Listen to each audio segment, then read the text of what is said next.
Typically when the flames go out, you're about 200 on the way up. And that's sort of what we're witnessing right now. There's a small little flame, but it's not affected that much. Okay. So air makes this hot.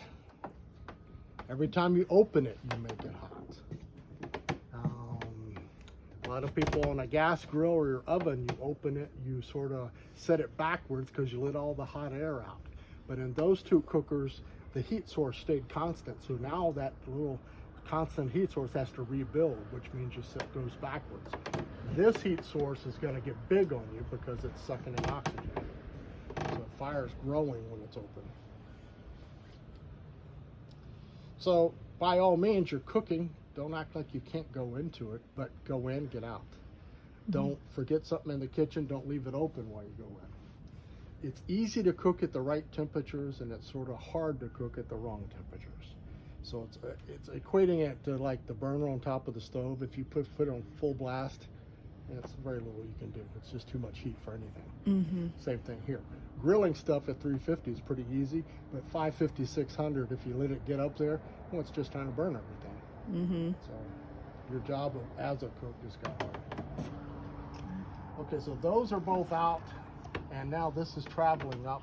When I get the desired temperature with the second wave of heat, which is what we're witnessing right now, I'm going to go to a 1/2 inch opening top and bottom. And at a 1/2 inch, you're basically telling the egg, hold what it just gave you. It has nothing to do with 350. It could be 250, 400, whatever. It just sort of stops it. It has to have enough air to live. Its oxygen, or its lifeline is air moving through it. But at a 1/2 inch, it sort of holds it. And so now realize I'm a little more than an inch and about 1.5 inches down below, so I'm still feeding it. So I want it, and that's where I slowed it down, so it's not so robust I can't stop it. Right. I think you're cooking within 30 minutes of lighting the match or lighting the fire. Okay. So now we're approaching probably 10 minutes and it's coming up. This exhaust up here coming out of the egg, I don't want that to have any color when I put food on, so that'll be invisible eventually. Right now it's white and you want that to go away before. Okay. And it's really, it could be a little bit of paraffin still in there, smoking. Or even if you lit it with a torch and there's no paraffin at all in there, when fire's got a lot of air moving through it, getting it going, it belches out smoke. Okay. But when you calm it down and sort of idle it, it cleans up, and that's a clean smoke to cook with. Anytime you put it in there and you've got some smoke, it's sort of sooty and called dirty smoke. This is our convector for indirect cooking, sitting on your bottom shelf. Be careful, that's the most fragile piece you have, just because you have to handle it. This is a grill grip. And I'll quickly demonstrate how this is. Some people use this incorrectly. It's to grab a hot grill. What you want to do, if you shine it in, you want to bite, it's got like mouth on it, so you want to get it in the middle, bite one and leverage against the other one. I recommend heat gloves if he doesn't have heat gloves. I think that's He does. Okay. Good. And then that ceramic piece, that's for the smoker. Or baking. Or baking. Okay. Pizzas. Yep. And you have a pizza stone somewhere. Yep. Over there. That's another fragile thing. So I bet. Okay. Now the placement of this, it goes feet up as it's sitting there. You would take the cooking grid out, sit that piece in there with the feet up, then the cooking grid sits on top of the feet. Oh, okay. And you want to bake, you put the stone on top of the cooking grid. I see. Good.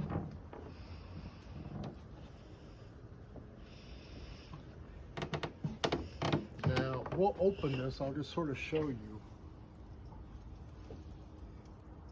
You come up here closer. I don't know if you can hear it on the video. It'll start popping like a campfire. Sort of train your ear to hear that. Oh yeah, there it is. Well, that's fire getting big. It's Yeah. sucking all that oxygen in. So you almost train your ear to, like, if I'm in there cooking and I hear that, it's a reminder. I gotta get out. I gotta do my business and get out. Okay. The one thing where you get in trouble is if you open this and want to watch food cook. It's Not a good way to do it. well, it's gonna be a tougher cook because it's gonna get hot. Right. Now, when you open this, you throw the thermometer up in the cold air. So it's coming down when you shut it, saying it's cold. If anything, it's hot though. It's hotter than it actually says, It's gonna right? roar back now. So you're saying when we want to use this, we take the grid out, put that in, and then put the grid on top of it. Correct. Okay. And then if you're smoking, the meat would be on top of the grid. Of course, yeah. And if you're baking, the stone's on top. On top. Okay, cool. And if you're baking in a pan or Dutch oven or something, then it would sit on the grid. Okay, just You right don't- on the you grid. have You to don't go on need the that. stone. Okay. No, this was in there, but on top of the grid. Gotcha. Okay, because what that does is it makes it more even, Well, right? that just makes a convection like an oven. Gotcha. So it's just now going like this. Gotcha. Versus straight on. Right now Right. we're grilling so that Right. it's hot. Like it's think top of the stove or oven. Right, exactly. It's more intense at the top of the Yes. stove. Okay, got it. Okay, as you see, we just jumped 50 degrees, so it's going to climb pretty fast. Now, one thing, this will sort of lull you into like, ooh, it's not doing anything. Let me walk away. If you're not at a 1/2 inch open and a 1/2 inch, I would stick with this because it sort of moves fast. And you're going to see it now. This next 50 degrees is going to happen pretty quick. And as long as you're standing here, you'll get it under control real good. But if you're in the house, you're gonna walk out here and it's like 500. Got to keep your eye on it. And the reason not to overshoot it is not, if you run it up 500 or 600, it's not stuck at 500 or 600. You can bring it back to 350. Trouble is that fire in there, or this egg likes the biggest footprint you're allowed to have, so it likes 500 or 600. So every time you open it, it's back out there. Ah, So this fire we're going to stabilize today is never going to be higher than 350. So it doesn't grow from 350 to 550 very fast. But it can wake up if it's already been out there. right. Okay. Okay, so see, that's just what 20 degrees here, less than a minute. And it sort of gets momentum. So as it starts moving now, at this stage, it's moving faster. And it's sort of good to stay with this the first couple of times, so it sort of teaches you how far you could walk away. I prep food inside of this, but I keep setting my timer 2 or 3 minutes at a time. Get back out here and don't Okay. let this get out of control. Okay.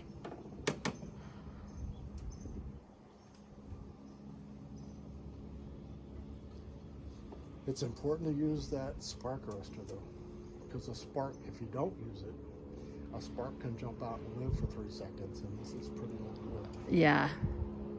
So just always have that. And you could even buy a mat to put here if you We might do that. Yeah. That would be a good like idea. $40. And you Yeah. want it like, Those little cushion mats. no, well, make sure it's not flammable. Yeah. Don't put a flammable mat down there. I see people do that. It's got Right. polyester carpet. I'm like, what are you doing? Oh, no, no, no. I was Well, thinking they about the make- gel ones that are Well, they make plasticky. fireproof mats. Make Okay. sure it says fireproof mat. I'll do that. It's not for cushion, not for walking, not for Gotcha. standing. Okay. Egg makes one. Yeah, we have one. Okay, so we're just about at the mid 300s here, so I'm going to shut this down. Okay.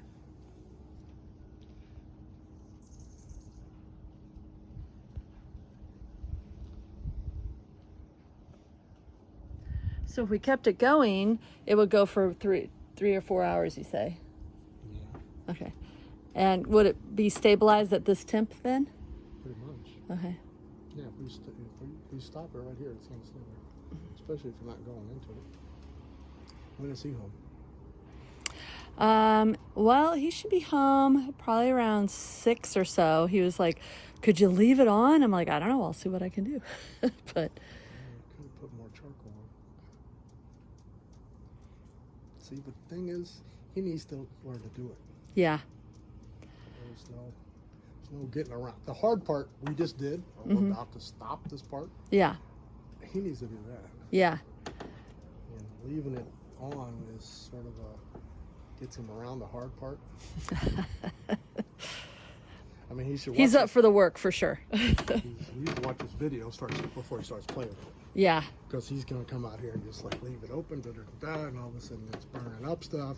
Right. What's up with this damn egg? You know, I mean, he's got to go to school first.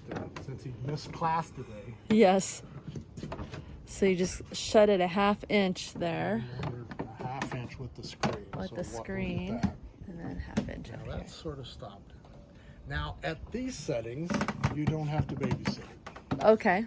You could leave it going. I would probably shut it off. Well, the thing is, at 6 o'clock is about out of gas, about out of fuel. Mm-hmm. So I don't know if, and I think it's gonna lure him into an easy. Well, I'll just start cooking. Okay. I'll watch that video later. Uh-huh. We don't want that. So this is still showing white smoke. He would have to wait till it's clear to want to cook on it, About right? 5 minutes, you'll be Yeah. fine. I mean, Okay. At this point, it's starting to calm it down. Okay. That's just reducing the oxygen, so it's not going to go up higher in temp. Yeah.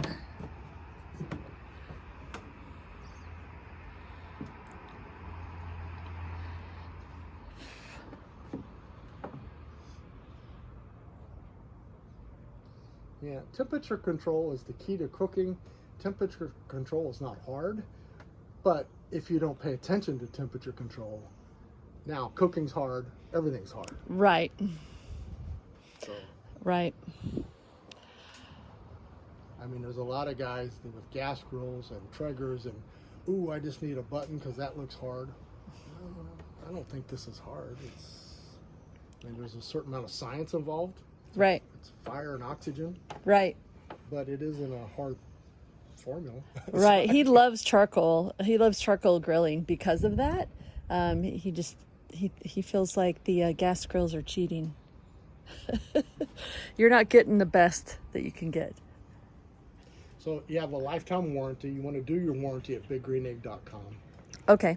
As long as you live in my area, we can take care of you. But even your local dealer out here can order warranty parts. Sometimes the local dealers just don't get frequent shipments, though. Yeah. We get a monthly, and he's in San Jose a lot too. Yeah, he's already up there every day, pretty much. So as you see, this is sort of stopped. Mm-hmm. Now we're just waiting for this to clean up a little bit. Okay.